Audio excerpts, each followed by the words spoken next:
Thanks everyone for joining us, whether it's afternoon, evening, late evening for you. I know some of you are joining from Europe or Africa or even Central Asia, so welcome.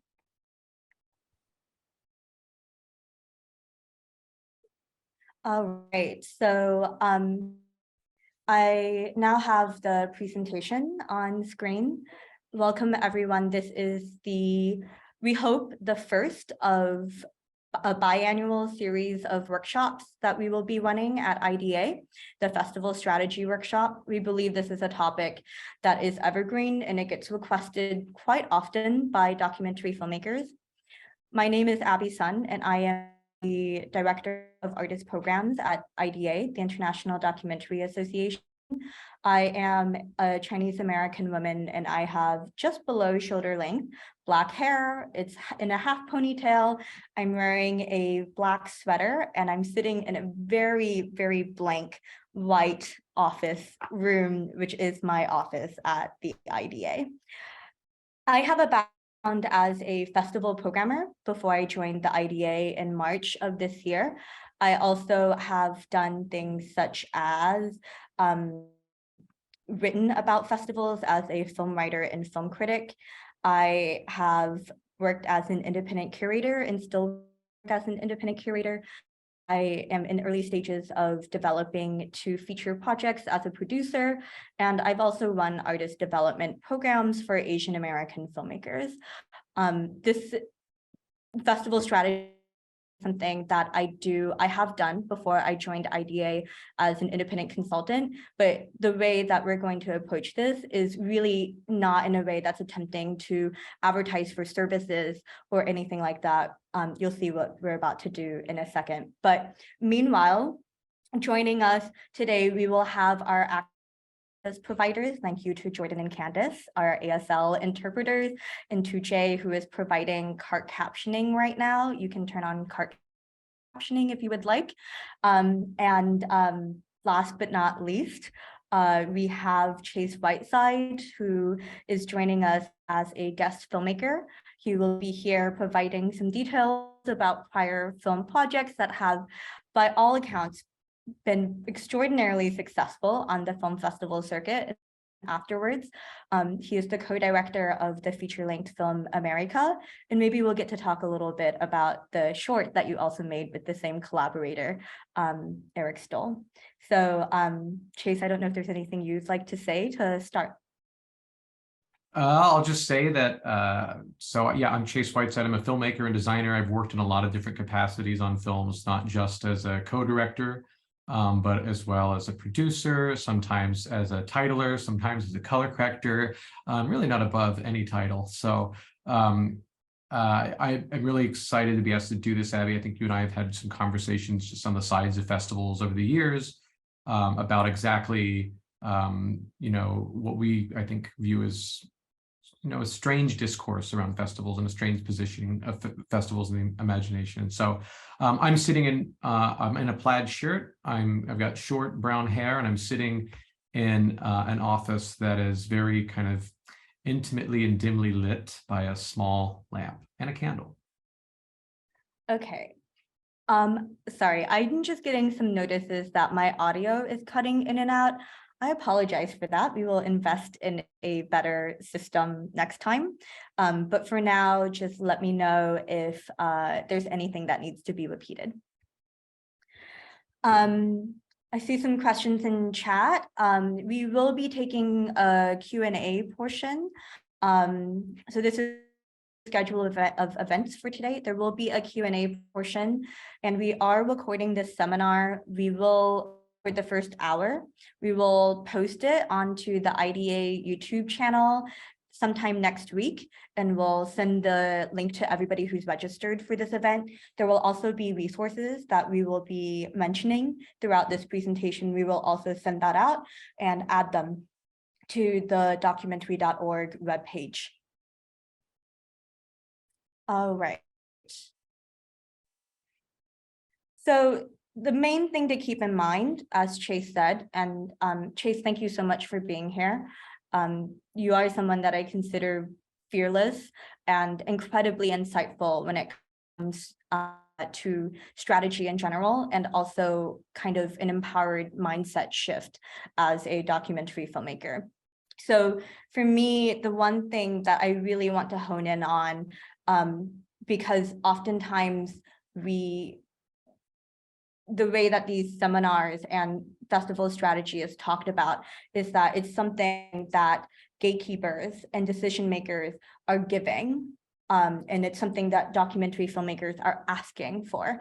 For me, I really want to emphasize that, in my opinion, the way that is most useful and generative for documentary filmmakers and for festival workers alike is to consider it not something transactional, but something that is really about centering building power for filmmakers. And the reason for this is, no matter what festivals accept the film, no matter who works on the film, no matter who acquires the film, buys the film, shows the film, broadcasts the film, it is actually really the filmmakers who will be the only real stewards of the project throughout its entire lifespan. Things that are contracts are typically not in perpetuity, even if we might be portioning out different types of rights to sell things. We'll get into detail later. Really holistically, it has to be the filmmaker who cares about everything, even if there is an amazing sales agent attached to the project, things like that. I've heard so many stories of heartbreak and heartache over the years. I think it's just really best if we kind of start from a position that it's really going to be you. I'm looking at the attendee list right now. I see many directors and producers. You hold the power over what is going to happen to your film. So there's kind of 5 things that we like to talk about, or I like to talk about, in terms of setting, like, how are we going to start with festival strategy? The hardest thing oftentimes to do is to actually set priorities. There's oftentimes what I hear is filmmakers want their films to do everything. There's kind of this implication that if you play at almost 100 festivals, which Chase and Eric's film did play at almost 100 festivals, that everything is going to happen, that you are going to be able to show the film to a lot of people. Number one, maximizing audience numbers, that it's going to, if you are interested in this for your project, there's going to be impact screenings. The film's going to have impact because of the large amount of times it's screening. That because of the film playing at many festivals, this must mean it's commercial and it's going to sell, and you're going to recoup some of the investment that you have already put into the film. That it means that you will be able to meet a lot of other filmmakers and to network throughout the course of the festival journey. And that because it's playing at so many festivals, you automatically means that the film is going to receive a lot of press attention and critical acclaim. And that if it's playing at a lot of festivals, you'll get to travel to a lot of festivals. But really, in my opinion, these 6 priorities are quite distinct. And in particular, number 3, I think that festivals, as somebody who formerly worked at festivals, are amazing at many of these things for filmmakers. But in particular, number 3, which is oftentimes the most kind of common urge for filmmakers to go to film festivals, there's this idea that you cannot access markets or access forms of distribution without the film festival gatekeeper, without the festival, without the big premiere of festivals like Sundance or South by Southwest or Tribeca in the US, or Cannes or IDFA or Toronto internationally. But quite simply, festivals are a very poor place for recouping your financial investment via sales. They are, however, quite interesting if you expand that to festival screening fees, because that is a way to actually make money through the film festival landscape. Chase, what do you think about all of this? Because I just agree that, these are such different priorities, and what people look for in the life of their film, I think, is very different for different filmmakers, and certainly films that have a lot of investment capital behind them are seeking to do something very different than someone who's making a film with a smaller group or more self-investment.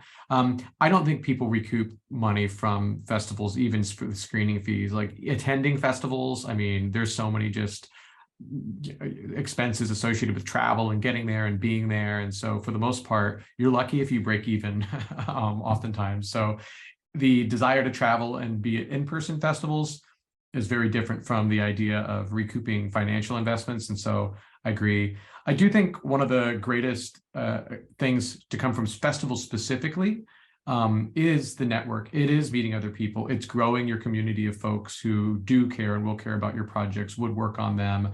And I found that to be the most rewarding and lasting part of festivals. And so it's funny to me that what people really look for from festivals tends to be, you know, these first three bullets.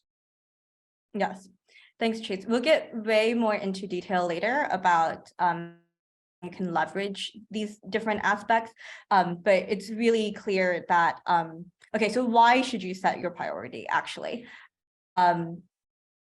Outside of kind of the realism aspect and the fact that not every festival is good for everything. And the reason is because there are so many film festivals around the world. Film Freeway, which is very North American heavy, lists 12,000 film festivals alone. I will say that it appears to me that a significant amount of these film festivals are scams. So I would not say that just because a film festival is listed on Film Freeway that it's reputable.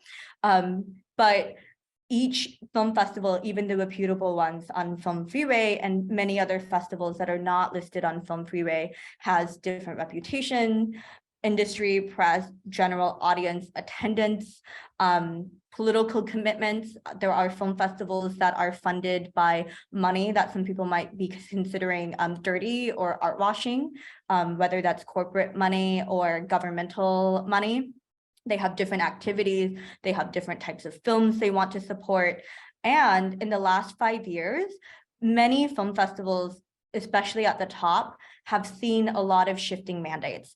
Their festival directors have been changing at a quite rapid pace. And in turn, who is programming the festival programming committee, the membership is also changing. So in fact, what a festival might have stood for 2 years ago might not be what it stands for today. They might be supporting very different types of filmmakers and film projects. So what can seem like overwhelming if you are thinking about how to approach a film festival strategy yourself is narrowed by following your priorities. For instance, if your idea, the reason why you want to attend film festivals is because you want to be able to network and meet broadcasters and funders for your next project. By the way, I think this is an extraordinarily good reason to do the film festival circuit. I think that film festivals are very, very good for working for future projects.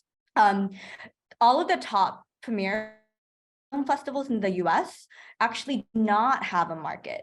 So what this means is that at festivals like Berlin, which has the European film market, EFM, or even Cannes, which has the Marché du Film, the market, even if your film is not selected into those festivals, there are industry programs that you can attend. There's meetings that these industry markets will set up for you and with other producers. There's a lot of work that these festivals do to develop a pipeline of talent. Sundance, for instance, has its labs and everything too, but you have to be pre-selected into those labs and artist development programs. There is no separate official market at Sundance. It's quite possible, I know many people who have attended Sundance and in standing in line for a party have met their producer or their funder or their collaborator, a cinematographer or an editor or a co-director, but it's something that is done in much more informal settings and in social settings, as opposed to something that is really, the festival is putting actual thought into. So the way that you actually can go doing this and applying number one, the priority that you set to this landscape scan is, in my opinion, this is the easiest way to do it because it can seem overwhelming. Where do you start? And we like to start with Sundance or Cannes. And it's just such a limited amount of films who follow those paths. They can be quite different from other paths. For me, the way that I think narrows the field down while still giving you useful generative information is by first identifying comps, like finding a film that is similar. For those of you who filled out the project information sheet, you will now recognize this order in the project information sheet, aka homework that you had to do to fill out the information sheet. You really have to think about kind of films that are similar in positionality, and kind of in that you think achieved the priority that you set for it. Chase, I see you nodding along a lot, and I know we talked about like what is actually a good comp. I don't know if you had anything to add here or what you guys were thinking about when it came to America. Yeah, I think I just really agree that it's so important to learn the landscape before you actually finish the film, and trying to learn the landscape while you're applying to festivals is just, it's too much at once. And so even just attending festivals within what's possible before you get to the stage of identifying the ones you most want to play in, I think is a really good idea. But in terms of identifying like comparable films to the one that you're trying to get out there in the world, I think it's really important to look for films you really admire that did have a life, they did have find an audience or otherwise achieve something that you admire. And they're early enough in their career that it's truly comparable. I think a lot of times people are like, well, my film is like that film, and the film will be some very expensive, very successful film. It's like, well, even if it is, aesthetically or politically or whatever, it's coming from a place of significantly greater institutional weight. It's coming from more money typically. And so looking to something that's similar budget, similar point in their career, that you really admire and maybe has a similar, guiding aesthetic principle or within the same aesthetic universe. And I think we talked about this also, Abby, which is that festival programmers like to program from groups that are working and on some similar aesthetic mode, because it's something they can then identify with themselves as a festival. And so knowing where those films are being played will help. And to answer one of the questions here in the sidebar, it would help, I think, weed out those illegitimate festivals too, is looking at places films you admire have played. If you look at the films that have played in a place and you haven't heard of any of them and none of them kind of look like what you're doing, then maybe that's not a great fit. Yeah, thanks, Chase, and thanks, Ruth Ann, for your question. So exactly, this strategy, I believe, will help you weed out the festivals that are not legit, because if it is a legitimate film and you know that it had success, there is a greater chance that it was actually played at the festivals that it was listed.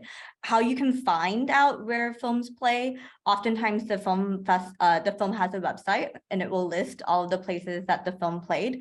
Oftentimes, if it doesn't have a website, but it does have a sales agent, if you go to the sales agent's website and then click on press kit, which are oftentimes publicly available on the agent or distributor websites, it will oftentimes also list all of the film festivals that have played, or many of the film festivals that have played the film. You can also do things like search on YouTube or Vimeo for filmmaker Q&As. Oftentimes film festivals record Q&As with directors. And if what you're going for is actually exposure and critical acclaim, it's actually really good to target film festivals that will record and post a Q&A as well. So there's various research strategies that you can use to find this out. In terms of finding a comp as well, I would say really leverage existing networks or join collective filmmaker groups. If you don't know anybody who's in a similar career space as you, these are really great places that oftentimes are very welcoming anybody, and are geared specific towards people who are making perhaps their first or second feature project, as well as filmmakers working on shorts. You can also, by the way, start your own association. There are downsides to that, but if you don't see something, start something. I would say also really important, track your research in progress. Even if this is a spreadsheet where you're just listing down film festivals, it can be really helpful to talk to each other. What is a festival that you enjoyed? How were you treated there? We shouldn't go to festivals that are exploitative. All right, so as Chase said before, start early. I think if you are already finished with your film, this is actually already a little bit late to start. Of course, if you haven't started before, you should start now. There's But really, even if you are at development stages, it can be really helpful to start thinking about film festivals already. And again, there's a couple of reasons for this. One is it takes a long time to develop relationships and to understand the grand scheme of things. So this is a photo actually in this slide of the video library at Busan, which is considered an A-list film festival in Korea. And that is actually the press, that's the industry screening room. So you can see it just a room full of computers, and every single person who's in this photo is actually on their phone while they're watching the movie. And programmers are often overworked, and there's not kind of this background knowledge of your practice as a filmmaker, it can be really hard to sustain someone's attention. And this is a labor issue as well as a curatorial and aesthetic issue. I would say also it's really not about fitting your film to the taste of film festivals as well. Like I mentioned earlier, film festivals change who works all the time. If you're changing something because somebody who worked there 1 year says that's what they're looking for, they might not be there the next year. Even the longest tenured staff and festival directors are sometimes unceremoniously booted. And but instead, if you actually know individuals and if you are able to find people who really understand and support your work, then they will support your work no matter where they go. Because the same way that we're advising that you as filmmakers track the festivals that you are researching, programmers track filmmakers and projects. And this goes with programmers from festival to festival from different places that they work. Oftentimes too, the pay is so low that programmers work multiple festivals as well. Yeah. Chase, I know that, so actually this is something quite personal. So I used to work at a film festival called True False in Columbia, Missouri. And Chase and Eric played both an earlier short, Lifelike, and also America at True False. Did you premiere Lifelike at True False as well? Yeah, we did. Yeah. And there were many other things that kind of connected you with the festival. I'm curious what you guys were thinking when it came to that. If you, what was your thought process? I really feel like I found my first documentary community by going to True False because, well, first of all, I grew up and was studying film in Ohio, and you could drive to Columbia, Missouri. So it was just a much more accessible festival to attend than most other places. It's a fairly affordable place to travel to, of course. So being there for years before I actually had a film premiere there, it was like it was like going to documentary church, and you just saw so many films and definitely developed relationships, not just with other filmmakers, but with the programmers themselves. And you've got a little point here in your slide about the idea that, programmers move around and they're in different places. And I do think those relationships are not just, super cold and professional. It's totally fine to really admire the work that a programmer is programming and putting forth, and to tell them that and to sustain a relationship with them. And so many of the folks that have programmed America, even those some who haven't, I still, correspond with them for like, hey, what do you think of this movie, or what should I see this year? And keeping that relationship up, I don't think always has to be because you have something you're trying to pitch them. Yeah. Thanks, Chase. It's really, I think what you're describing sounds to me incredibly relational. And to me, that's kind of the key to all of this. So what can you actually do to start early? So I think, Chase, you mentioned some of these things already. One is you can attend film festivals and social events. Now, I grew up in Central Missouri, and I happened to grow up in the town where True False was. But not everybody does live close to or in a place that has a film festival that might align with what it is that you want your film to do. So there are programs at festivals that get you to them, markets and forums, training programs, labs. Some ones that I admire a lot that are franchised around the world include Berlinale Talents. There's about 7 other film festivals that do a version of the Talents program at Berlinale. There's also Locarno's academies. And I did a version of Licardo's Academy myself in New York. There was also labs. Many film festivals actually offer something like this. For instance, if you are in the Midwest US, True Falls actually just announced a fellowship for Midwest-based films. It can be, if you're not close to someplace, film festivals understand this. And because they want to cultivate their pipeline, oftentimes the most reputable film festivals will have programs that will help get you to them if affordability is an issue. There's also, if you're lucky enough to live in a city, a larger city, programmers are constantly watching films. They were attending film screenings even at events that are not theirs. If you see someone at a film screening, there's been oftentimes I've gone out to coffee with someone just because they've said hello to me after a film screening. If you really don't live in a place where this is occurring, there's also film Twitter and Letterboxd. I have seen many filmmakers quite successfully engage. Again, this is about being relational, so it's not about pitching your project, but really about getting to know people. And then that way, there's kind of a much easier way to mutually understand. And the thing that I really want to highlight is that the most important people, because this is about understanding context in your filmmaking practice, is that the people you already know and who have supported you in the past really are the most important key to unlock this whole festival journey system. This means people who have programmed your short film. This means maybe friends and collaborators in the filmmaker collectives that we just talked about earlier. It might mean the programmers who have programmed their films. It's really about cultivating a robust ecosystem. You're not competing against each other, against your friends, unless you're making the same film. If you're making a film that's similar in aesthetic and on the same topic, that is what perhaps could interfere with the selection process at a film festival, but otherwise a robust network actually only helps get each other's films into festivals.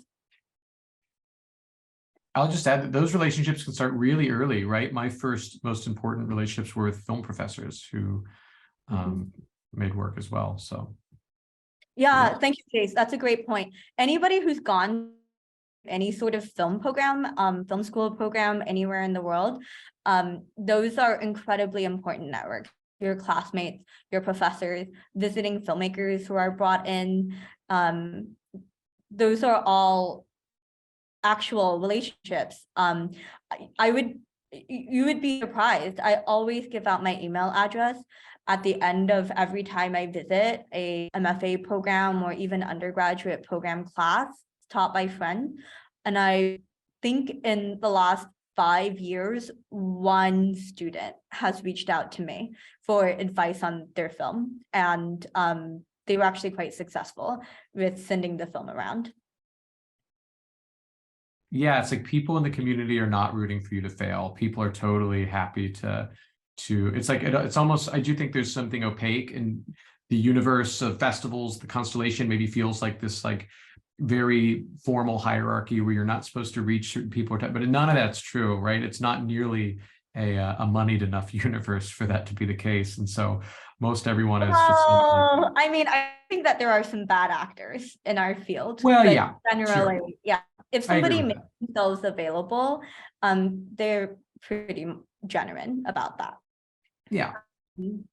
All right. So I'm sure you're all waiting on specifics. Again, for those who joined a little bit late, feel free to put questions into the Q&A box. If you have any, we'll be collecting them all along, and then we'll answer questions at the end.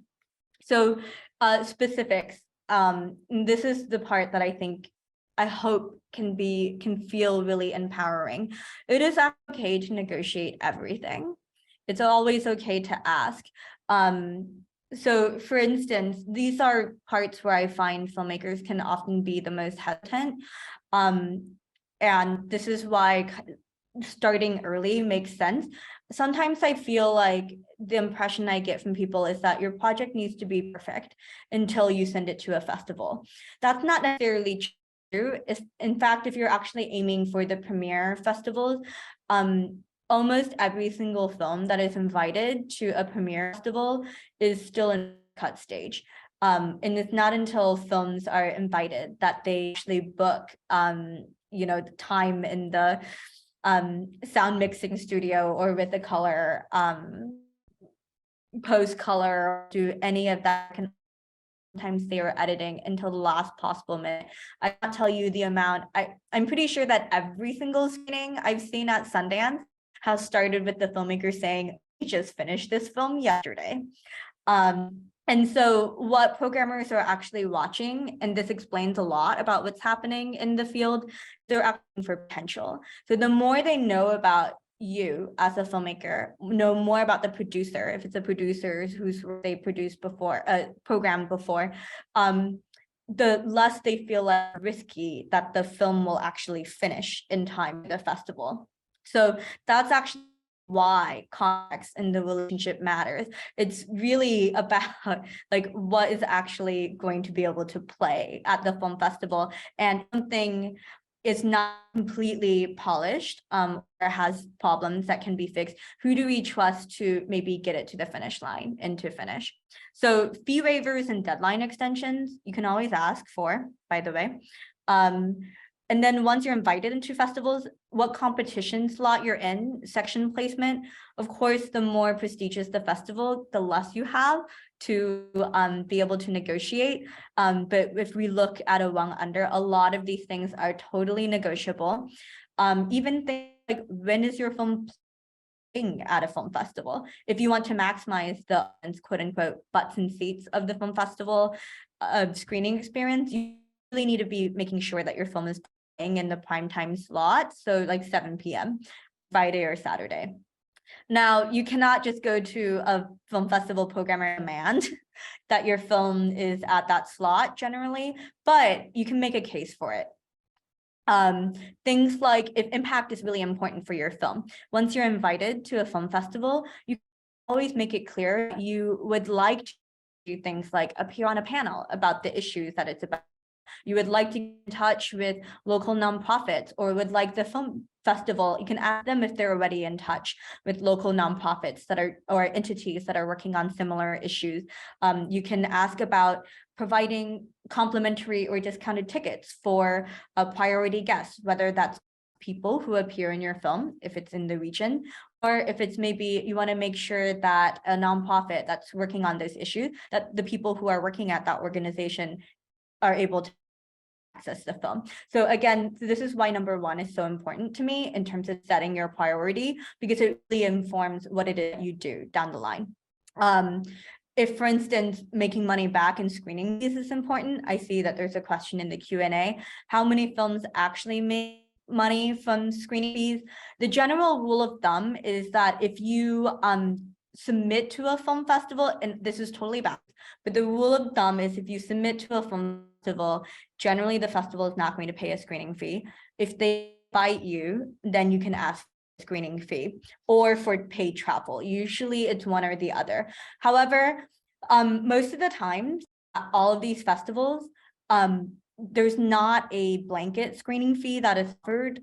Some Canadian festivals are starting to do this. There's kind of a rule and requirement by some provincial governments this, but many film festivals, if you ask, does have a pool of money set aside. They don't have enough to pay every film. Most people don't ask. And this includes films that submit. When I've worked at had a pool of money for screening fees, and I always was able to give every single filmmaker who asked at least something of what they wanted. I know we're running a little bit short time, but on premiere jockeying, this is the one thing that is a little tricky, I will say, and that festivals can be very demanding on and can be very difficult to negotiate. Within a festival, it's really difficult for them to kind of change their stated rules if they tell you. Usually that is non-negotiable. However, you can definitely use invites and premiere rules to leverage other film festivals into ponying up an invite or giving you a decision in a more timely manner. I know, Chase, you have a lot of experience in doing this with America. I don't know if there's any insights you would like to add. Oh, I have a lot of thoughts on all the things on this slide. Okay. I know we're running short on time, so Yeah. I'll try to wrap them up quick. But I think when we think of the importance of relationships as being like foundational for the success of your film and ability to get out into the world, realize that is one thing that sales agents do really well. They maintain and foster and nurture relationships with the same people they work with every day who are at these festivals, and it gives them more leverage to negotiate for things like screening fees, slotting and scheduling, competition placement, etc.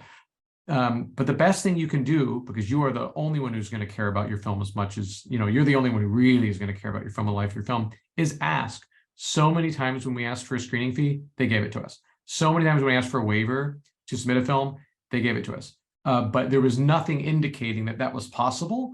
And in fact, it oftentimes was the first of a kind of communication with the programmer, writing a programmer and saying, hey, I really admired this work that you played last year at your festival. I think our film would be a great fit. Could we get a waiver? And then they follow up with that. You've also then just put yourself in their radar, right? And so I think definitely all of that is really important. As for premiere slotting, and I really dislike that festivals believe that the doc community is just so small that a film can only premiere once in a city or something like this. But that's the world that we're in. So you can definitely leverage it, but most of the time, I think if you just wait long enough, a festival will oftentimes accept your film, even if it's not a premiering film, if they're not one of the premier festivals.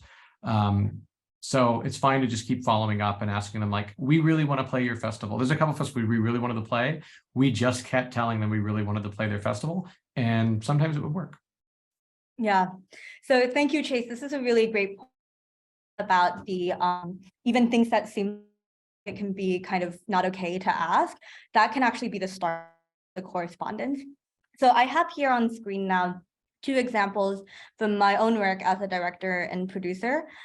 So the one on the left is a film festival that my co-director and I didn't know anyone at.